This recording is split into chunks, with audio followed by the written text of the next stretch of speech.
Hello, my name is Nicola and I'm the CEO of a small international development charity called S.A.L.V.E International. We work really hard and have done for the last 13 years to try to make sure that children in Uganda don't have to live on the streets and they're able to return to a safe family home and to get an education to make their dreams come true, and also so that they can be a valuable part of the community. The COVID-19 pandemic has affected us all across the world in a variety of different ways, and I just want to send our sympathies to anyone who has lost a loved one as a result of this pandemic.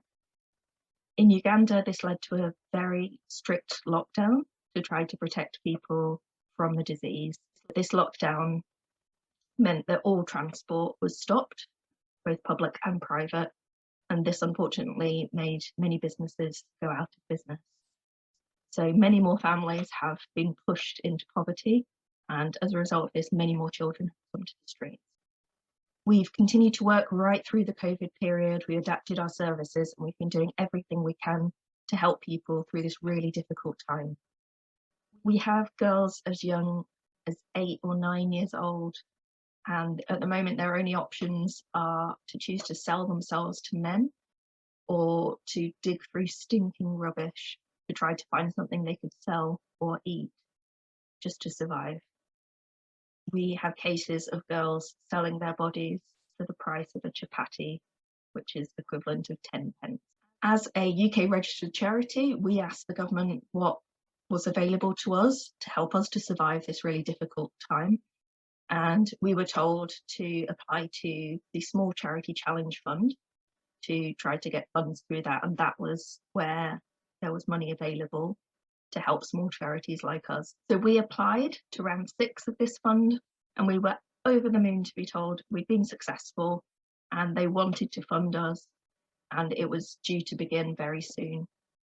Unfortunately, last week we were told news that has just devastated us. As part of the UK aid cut, our programme is being cut.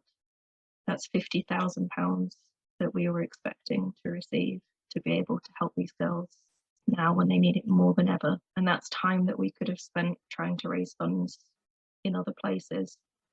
So we've calculated we spent more than 225 hours or 6.5 weeks on this process. And that's time we'll never get back, nor will we be compensated for it. So we need to ask for your help. Please, could you give for the girls? We were really excited to be able to do more for these girls with the £50,000 the government had promised us.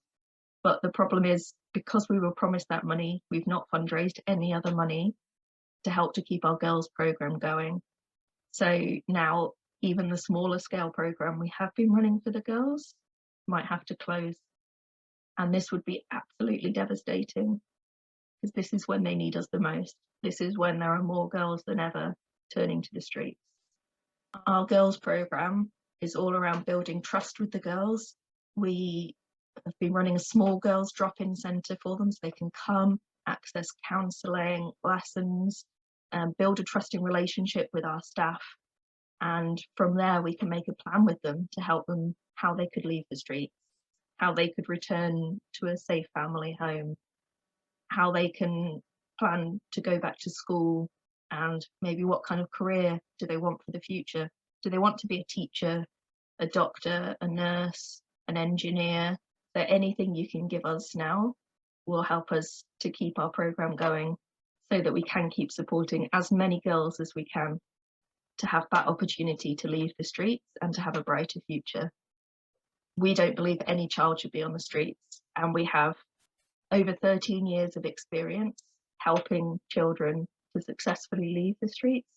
And with your help, we can help so many more. Thank you so much.